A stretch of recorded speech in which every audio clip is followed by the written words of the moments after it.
Ignition sequence starts. 6, 5, 4, 3, 2, 1, 0. Liftoff. We have a liftoff.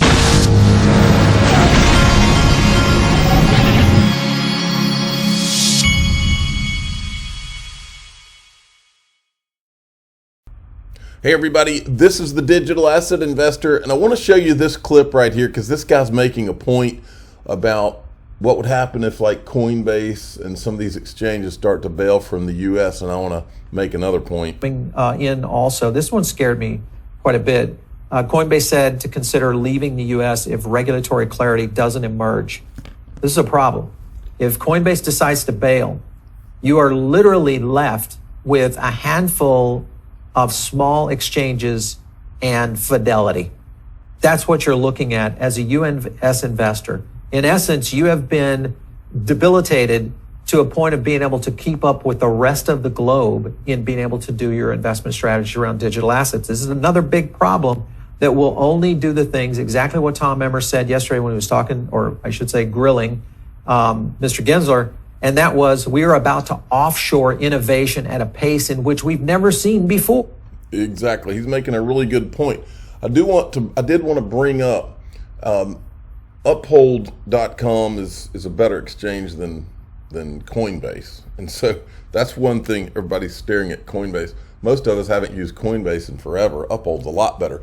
The other point I wanted to make is that if you have a Ledger Nano S, they have a buy and sell function. Now you can't buy and sell XRP on a Ledger Nano S, but you can buy and sell crypto in it. And Ledger, I don't know how this will work, but they're a French company. So I don't know what how they're bound by US stuff. They obviously won't let you buy and sell XRP. So I don't know if they would turn off the US, but it is available as of now. And by the way, I'm buying my mother, I'm going to use my own link. I'm going to buy my mother a Ledger Nano S or a Ledger X, I think, today. And because I needed to help her with this stuff, she can't figure it out. So I'm going to get her one. Now, as long as we're talking about Ledger Nano S's, I wanted to maybe save some of you out there some pain, okay? This may be a joke. This is probably not true, but it's still funny. This guy says, you're telling me Do Kwon got arrested and they found a hardware wallet inside of his body, and somebody's showing like scans of his x-rays of his body. I think that this is just a joke, but just in case it's not, or just in case anybody out there was ever thinking that you would need to put a Ledger Nano S where the sun don't shine, you do not have to do that. You don't need the physical device. Once you set it up, all you need is your 24 words, and don't ever give them to anybody. But you can memorize those 24 words if you had to, or you could just write them down and put the piece of paper in your pocket. It doesn't need to go in other places. But the link to get a Ledger Nano S will be in the top of this description. Now, our old buddy Jay Clayton was on CNBC today, and as usual, not only did CNBC and Squawk Box, not only did they not ask him any tough questions, they interviewed him. First of all, they hired him, so he's a contributor. I'm assuming they're paying him to come on and for them to not ask him any tough questions and to treat him like he's an innocent bystander and wasn't at the SEC as commissioner and couldn't have solved a lot of these problems for the 2 or 3 years that he was there. Totally insulting. Journalism is dead, folks. The only place you find journalism now is on social media, which is the reason that the government was trying to censor it, is because they know that they've got their control. They call them journalists on CNBC. That they know all these guys are controlled by them, the government, and that's why they were trying to control and censor social media, because they know it's the last bastion of freedom. So here's them giving Jay Clayton a bunch of nothing questions, and he ought to be ashamed of himself, and so should they. And then finally, crypto. Okay. Why is there not some actual rules and regulations and some bright lines about what we're doing? How about this question? Jay, what is your responsibility in there being no regulatory certainty? You were at the SEC. Will we ever get there, or are we just going to keep punting the ball? It was very interesting what happened in Europe. where Europe has said, we are going to try to figure out how to take crypto, which crypto is, we use it to describe products. It's actually a technology because it covers a wide spectrum of products. Europe just said, we're going to try to figure out how to bring crypto technology into our financial regulatory system in a less bumpy way. Right now, what we've decided to do is keep it out of the traditional financial system. Yeah. That's clearly the policy, and work it out in the courts. The courts are not an efficient place to resolve classification issues around securities, commodities, and the like. And therefore, right now we're not in a spot where what I would say is the technology is going to come into the traditional financial system in any kind of smooth way. That's what we should focus on. I think French Hill. Why didn't you focus on it? On the other day, he is trying to push forward with this. I do agree. Look, I do agree with Gary that securities covers a very wide swath. Is Ethereum a security? He got in big trouble. Pardon me? Is Ethereum a security? He got in big trouble not answering that in front of him. Andrew and I did it. No, that's not the question, Becky. Quick. The question is, what did you and Bill Hinman do with the founders of Ethereum behind the scenes to help Ethereum get a free pass? That's the question. How were you and Bill Hinman involved with taking Alibaba public, and where does that play in to you guys working with Ethereum to give them a free pass? Where does it work in with you, with Bill Hinman coming back and making sure the lawsuit was dropped on Ripple? Where does Alibaba and China come into all of that, Jay? Years ago, can I take 30 seconds? Okay, yeah. Things can go from being a security to not a security. A play. Let's say we all want to put on a production here on Broadway. We go to people and we say, you know what? Give us $1,000. We'll give you 100 tickets. Play may not come to market for a couple of years. At that point, those 100 tickets, they're definitely securities. People are taking those tickets, hoping that we're going to be very successful, put on a play, and instead of being worth $10, they're worth $100 or even $1,000. Let's say we do that. The play does beautifully. 5-7 years later, you go to the box office and you buy a ticket. It's just a ticket. So you can raise right now money. It is a security. Pardon? Right now, these things are securities. They are, but they can change to not be. So on Ether, I don't know all of the facts. You don't know all of the facts. How do you not know all the facts? You were there for 2 or 3 years. You guys were having closed door meetings all about Ethereum. You tried to act like you weren't. And now, years later, you don't know all the facts? How is that possible? It's not possible. It has many more hallmarks of just being a ticket than it does of being a means to raise money. Man, these people are a stain on this country, all of them. Speaking of stains on the country, look at Gary making China great again. They ought to go ahead and, this administration should go ahead and change their slogan to make China great again, because they are literally doing it.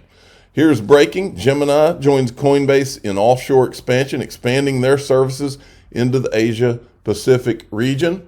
And then U.S. lawmakers slam head over crypto crackdown, driving firms to China. So that's exactly what they're doing. All right. So keep making China great again. All of you, and that includes Senator Elizabeth Warren. Don't forget her, and Brad Sherman, and all of them. I've said many times on this channel, I think a large portion of our Congress has been compromised by China or some other foreign country. There's not a question in my mind after everything I've watched. Mark Phillips provided me with today's thumbnail yesterday. He says, anyone else hear the rumor I just started that this week will bring summary judgment Friday, followed by settlement Saturday? Wouldn't that be the perfect scenario? And I thanked him for his potential thumbnail here. Look, I think that when this does happen, I think Friday's the perfect day. And from what I recall, this judge likes to do her things on Friday, like make decisions on Friday, as I recall. Now, Ashley Prosper made an interesting comment. The next week is going to be very interesting come April 27th. We have been waiting 52 days from when Judge Torres ruled on Daubert motions. This interests me because it took Judge Torres 52 days to decide the Daubert motions. So I assume her summary judgment ruling would be just around the corner. Now, one thing I literally was thinking about last night, what about the Hinman emails? Where's the judgment on that?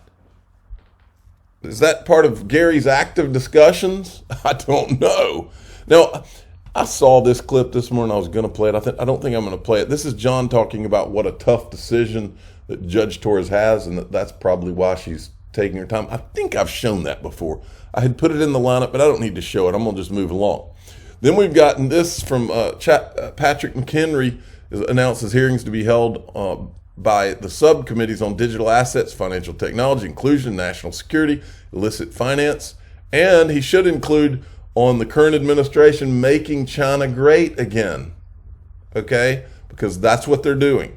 Now, here's an interesting clip on stable coins from one of the hearings, I believe, yesterday. Around stable coins has been incredibly confused. It's probably been harmful to consumers. It's probably been harmful to the nation. One of the problems is with lack of clarity from Congress, many things are called stable coins, which should not be.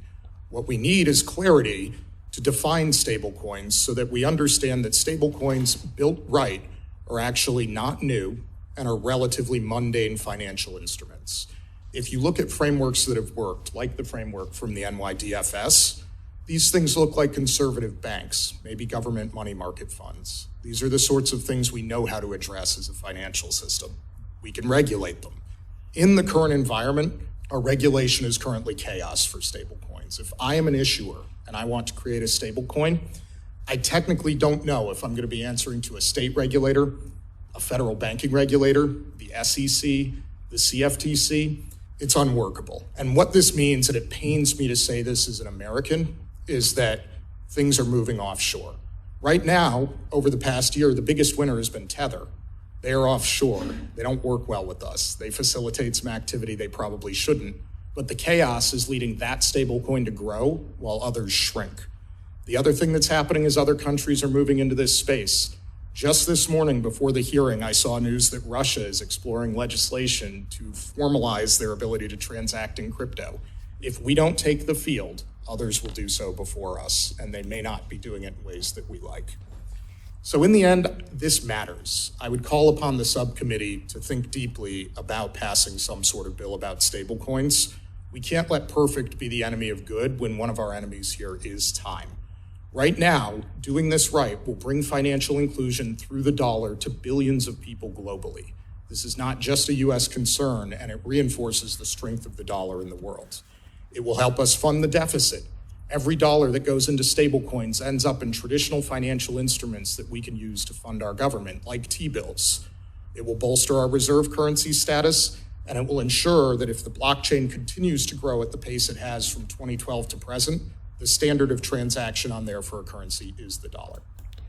Okay, so there's that. Now, this is a question I keep having. We keep seeing the CFTC popping up in all of these discussions. Here, you've got Caroline Pham with Danelle Dixon from Stellar.